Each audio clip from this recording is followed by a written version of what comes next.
आज आम्ही पाणी देणे आणि झाडांना आळे करणे अशी दुहेरी कामगिरी पार पाडत आहोत. खालच्या झाडांना, सखल भागातल्या सगळ्या झाडांना आज पाणी देऊन झालेले आहे आणि आम्ही इथे वरती डोंगरावरती आलेलो आहे. इथे पेरूचं झाड अतिशय सुंदर वाढ झालेली आहे. पेरूचे, वडाचे, या सर्व झाडांना अतिशय उत्तम रीतीने वाढ पकडली आहे.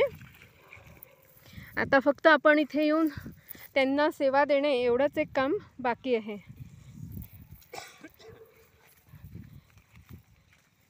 हे पेरूचे झाड सुद्धा अतिशय उत्तम रीतीने हिरवेगार आणि टवटवीत आहे.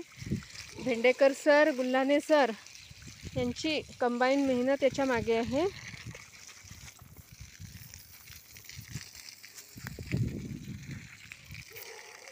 योगिताताई आणि गुल्हाने सर सर्व झाडांना मनापासून पाणी देण्याची कामगिरी पार पाडत आहे.